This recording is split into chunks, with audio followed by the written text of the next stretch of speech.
I got skeletons in my closet. Now, baby, you made me feel so glad. Feeling things I never knew I had. Here we are, and this is aShToN aPPLeWHiTE. You have like the cutest name, aShToN aPPLeWHiTE. Like, were you born with that name? I was going to be named aShToN whether I turned out a boy or a girl. I was named after my great uncle. And there was a comment on the Facebook page this morning. Did you see? Yes, I did. That was kind of wow. Kind of wow, kind of freaky. So if you are interested in seeing it, you can go to aShToN or mine or Polly Frost's Facebook page to see that some troubled soul actually wrote something about aShToN when it said she was appearing on rew-who-nyc today. Do you want to remember me because I am the only aShToN aPPLeWHiTE in the whole world. I am a writer, and I have to say it offends me when people say, "Did you make that up?" Because if I were going to make it up, I would make up a name that was plausible, not a ridiculous name like my actual name. It's a great name, though. That name. aShToN aPPLeWHiTE. So where did you grow up? Washington, D.C. Really? No white people are born and raised in D.C. Well, it's the chocolate city in the vanilla suburbs. I know. In the city. In the Where? city. Where? Cleveland Park. Huh. And where is that exactly? Because Near the cathedral. Okay, I know where that is. I know where Cathedral is. Up top. So that's a nice neighborhood. It was though. nice. That's nice. It was like living in the suburbs, but in the city. So did you go to public or private school? I went to public elementary school, private high school, went away and never came back. Interesting. Have you been to DC? Oh, I have, yes. It's nice town. It's a beautiful city, but you really need to be a lawyer to live there. And I didn't want to be a lawyer. Or a politician. Yeah, you have to be into that whole politics. Exactly. And you were creative. So where'd you go to school? I went to a school that doesn't exist anymore. I kind of blew the school thing. I went to a horrible high school that I really hated, and then I went to a college that doesn't exist anymore. And what state was it in? New York State, in central New York State. Okay. It was the women's coordinated college in Hamilton, Ah. which is a perfectly good school, but really straight and square and preppy, where I would not have gone to this sort of experimental women's coordinated college. And then Hamilton ate it. It was called Kirkland. Oh, I think I might have heard of that. I don't know. I don't know, but, well, it was a nice try anyway. Well, but now you're a writer. Now I'm a writer. And did you turn it, were you always interested in writing? No, and I really hate when you hear that people just like the words just pour out of them, and they just started journals when they were 3 and a half, and it all Like Christopher Columbus? Yeah. No, I started writing when I was 40. I write slowly and miserably. Was it a secret want? No. It just happened? I wrote, I was getting divorced, and a comment of my attorney's, he said, a lot of my clients are women like you, women who realize they don't have to stay in unhappy marriages.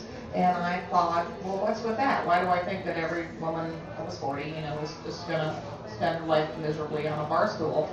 And, is life after divorce not so miserable? Is divorce, is marriage that bad? And that's what provoked me to write a book called Cutting Loose, Why Women and Their Marriages Do So Well.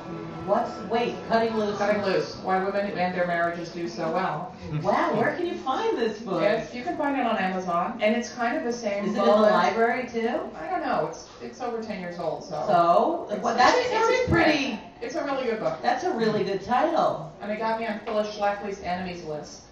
I love that. I was proud of that. Wow. As destroyer of family values. I love it. And it was kind of the same thing that started me. I never realized this stuff till 3 or 4 years down the road. Right. But I was researching people over 80 who work. Yes. And then I started researching sort of old age in general. And everything I read and all these people that I talked to were like fantastic, with it, happy, enjoying their lives. And I Did thought, they read your book? No, Is no. that why? No. They were just busy being old and working. And I thought, how come my picture of late life is so dreary and so hideous? What's the story here?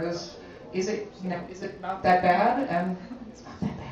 So now you're on a rampage to prove this, is that right? I am on a rampage to put ageism on the map with sexism and racism, I would say. I love that. And why do you feel it's so valuable? Because do you find that a lot of people feel that age prevents them from succeeding? I think a lot of people are really terrified of getting old more so than they need to be. I mean, there are real losses, that come with age, of course. Do you but think there Betty are, White thinks that? I love Betty White, but she's an outlier. Yeah, and she is. I think it's really problematic to She's one person. She's one person. She's fabulous. But by the same token, we talk about Betty White, or we talk As about an all old these people person. drooling with dementia in old people's homes, and the vast majority of Americans live independently, take care of like themselves, Betty White. enjoy their lives, and die fast and cheap. And that's not what we think. Right. And I think we don't age alone. We age in society, and this society is really cruel. Yeah.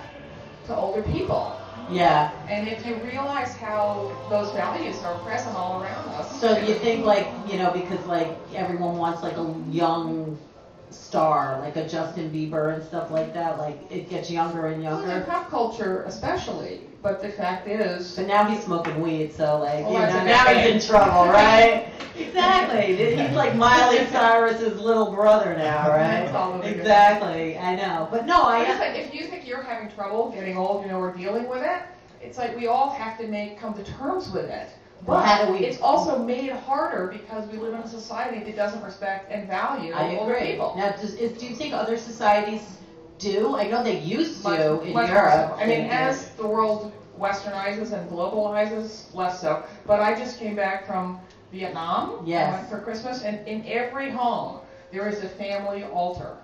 And I just went to a lecture that was talking about the Maori people of New Zealand that believe that your ancestors are always present. Any ceremony they have, a funeral ceremony, they bring a totem, something that that person and their ancestors wore to make that person present in daily life. I do stuff like that, but I mean, we don't. Most Americans don't have that kind of living ritual. No, we I'm don't. going to try to talk my kids into it. What do you think? I think it's I'm good. not sure they were so enthused. I pitched it, but we're going to work on that. Well, but what do you mean by, I don't know if I have a family altar. I often bring, people that are getting all those balloons right now, but... I'm not a big altar person, but just some way in which the people we loved and we lost are present in our life. Now, what about families that don't talk to each other?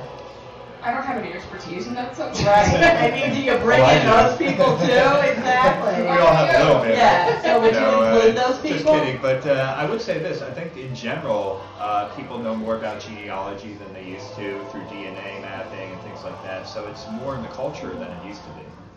And that's I always suspect the genealogists of just being snobs who want to say, I own 1/27th of a castle in Scotland or something. But maybe that's just me. I think a lot of people have a genuine interest in where they came from and what came before them and what makes up their... And what connects you to. Although another completely opposite trend that I really love is people making what they call families of choice. Is making families of people that they don't have to be biologically related to. Yes. Because those ties are every bit as important and valid and really, really important. I just met someone, though, who did a travel through Asia, and she was blown away how families respect one another, not like here. They don't have Roseanne families over there. Kids don't curse out their parents. It's very respectful. It's such a different society. It's kids here and are generally different. in Hispanic societies, they're more multi-generational. Yeah. People would never put their grandparents in an You old wouldn't parents' talk home. back. I mean, I have to say that my politics are more egalitarian. I mean, I think if someone is old, I think if you are physically or mentally incapacitated or tired or less able to do something, that other people in the room or on the bus or whatever should help you. But I don't think all old people are wise. Just like I don't think all kids are dumb. I like that. I think we Exactly. need to judge individuals for the abilities and the talents that they have. And you have to earn it. So I saw you perform, or I have a talk, a monologue. Yeah, it's like a one-woman show basically, and it's about getting older and It's ageism. called, it is. It's called This Chair Rocks. And it's amazing. I mean, it blew me away from the first sentence. I mean, it's brilliant. It's so brilliant. And what do you want to do with that? Do you memorize any of it? Yeah, I have a lot of it memorized. There's a clip do a on little my blip? website that is better. Okay, I know what's it the sounds like I'm website? flipping the website. No, please do. Stayingvertical.com, which has my thoughts on this, and there's a clip. Do you work out? No, You don't. no, Do you eat right? sort of. So you're just genetically lucky? I'm genetically lucky, and I've always worn hats. So you think that helps your Well, no sun on my face. But that was accidental. I didn't realize till I was. I don't know. I'm kind of careless about everything. And you're just beautiful naturally? Damn you. Damn you, Ashton Applewhite. You should talk. Oh my gosh. So, So what do you tell those that aren't as fortunate as you?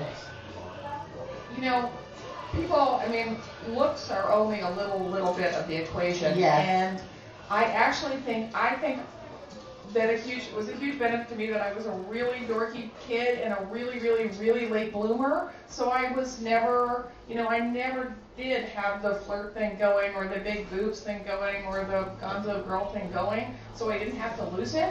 And I think can actually be harder to be beautiful and to be than when you become invisible. I love that thought. I think it's kind of paradoxical. That's really interesting. What do you think about plastic surgery and all that stuff? It's scary. I used to way back when I thought, after I only have 2 kids, but then I'm going to get like liposuction and get like that unsightly stuff gone, and then I came to my senses and thought, what was I thinking? I think it's really problematic, and I think it's better if you don't, because that shit is going to sag sooner or later. On the other hand, I don't like to be, but I don't like to be too doctrinaire, because you could argue that using mascara or using makeup or using any, we all enhance our looks to some degree. Especially Photoshop. I just think plastic surgery doesn't look very scary. effective. Well, it can work. I'm sure really expensive plastic surgery. Yeah, I know some people, but then you look at, I don't want to name anybody, but Joan Rivers. I love her so much. She's done a bunch of PSAs. But Roseanne has great plastic surgery. Talking about end of life stuff, which is really important. It's amazing how many people are totally chicken shit about sitting down with their kids or even their spouse and saying, "Here's what I think I want." I love her. Yeah, she's brave. She is. She's a pioneer. Yeah. And what about Yo is the Ageist? Well, that's my less serious blog. Actually, it is serious. I really do want to raise awareness about ageism, because lots of people don't realize how they internalize ageism themselves, even if they see it in the world. So there's a fabulous site called yoisthisracist.com, which people have probably heard about. And in frank imitation, which I say right up front, I started yoisthisageist.com. It's a Tumblr blog, and you ask a question, something. So what are some of the good questions? Do you have a question? Yeah, I'm sure there must be something that is somehow biased in a way. Well, someone just sent one in that I haven't answered yet, so maybe you can help me. All right. She said, I went into a restaurant, a trendy restaurant. It was 4 of us in our 60s, and I do happen to know this woman. This is irrelevant, but she's extremely attractive. And she said the maitre d' seated us in the back, and I think it was because of our age. Is this ageist? Yes. Well, maybe they were fat and ugly, maybe they were black, maybe they had dogs, maybe they were unpleasant. Right. So you can't You really don't know. But I don't know, what would you do in that circumstance? Well, frankly, in that circumstance, there's really no remedy, because it's not as though they suffered an injury that has any kind of statutory problem or anything Right, like but that. I think they could have asked the maitre d'. They could have said to the maitre d', we'd rather sit up there, absolutely. Right. But otherwise, it's kind of a private restaurant doing what it's going to do with its clientele. Yeah. They got a reservation. They didn't know over the phone how horribly old they were going to be. That's funny. So did you ever study geriatrics or anything like that? No, I didn't. Because I actually did. I was in college once and took a class in geriatrics, and we had to write a paper like decade by decade till we die. I got an F, and then the teacher because I wrote, I'm going to marry Johnny Rotten, I'm going to move to the south of France, I'm going to do all these things, right? And then we sat in groups, and the teacher at the beginning wrote this was a serious paper, and then at the end she wrote, I'm serious. okay, I see that you really meant this, you can have a C. All right? But everyone was writing like, I got varicose veins, I had this issue. I wasn't even thinking like that. And they went decade by decade of falling apart. I went decade by decade, how my life got so great. Like, I know, and then that teacher hated me. So like, all we see from the outside is loss, and that loss is real. I And from didn't the think inside, that way. there are, it is completely different as a lived experience. And there's study after study that show that people are happiest at the beginnings and the ends of their lives. Interesting. Which totally surprised me. I mean, there was another interesting fact. Doctors love to make money, right? To get prestige and to not deal with insurance. What medical practice, what medical specialty likes their job the most? Pediatric surgeons and geriatricians. Even though they get no respect, make no money, and deal with it, because old They're in people it are for the right actually reason. really, really cool, and it's really interesting medically, and it's just, Wow, so it is National Apricot Day, and I'm sure it's I great thought you for would never old ask. age. I can Do look you at have a my good phones. skeleton in your closet for an apricot or two? Well, I had a chance to think about it. I guess the only skeleton I came up with was that when I was a little girl, I was so duty bound that I got really mad at my mom, and I ran away from home, stomping out the door, stomping to the corner, and then stomped back so that she could help me cross the street. Oh, where would you have gone? I don't think I worked that part out yet. Oh. She lured me back home. So give the websites, and you're doing, what's this at I'm going to be KGB? giving my talk at KGB Bar this January 30th at 7 o'clock. Nice. And send your questions in if you see something that you think might be ageist, or hear it, or just wonder about it. And where, But that's yoisthisageist.com. and you'll have, and KGB Bar is, It's on East 4th Street here in the city. yeah, 4th and 2nd? Between 3rd and 2nd. Right. Wow, that's awesome. So we'll have it all down on our page as well. Thank you. aShToN aPPLeWHiTE. It's like, if you closed your eyes and said that name, what would you think of? It's a great name. It's a great It's a name. great name. I would think of like a little blonde kid though, like in Deliverance or something. Like somewhere in the country on a swing, aShToN aPPLeWHiTE with a white picket fence, maybe. Pointy nose. Did you live in a I like a had no townhouse? picket fence. Did anyone No, with the I grew up picket aPPLeWHiTEs? fence free. It was tragic. What about cousins? aPPLeWHiTE cousins? What about them? Did they have like picket fences? I don't think so. I don't Really? think so. We're kind of an oddball family. It sounds so adorable. Like, can't you just picture like in a little dress with braids, blonde I did hair? have braids. You did. Long braids. Yeah. It sounds like it's from the heartland. Are you from the Midwest? South Virginia. Okay. That I works. fled the South though, so don't hold that against me. I don't. All right. Do you know how to make like cornbread or whatever it anything? is. No. Biscuits? No. Nothing no. so. No. No. Good for you. Have another apricot. There you go. aShToN aPPLeWHiTE. Thank you so much. We'll be back. rew-who-nyc. Yes. Like I never knew. Everything's brand new. I say yeah. Deeper and deeper, we dig ourselves a grave. Steeper and steeper, we climb against the grade.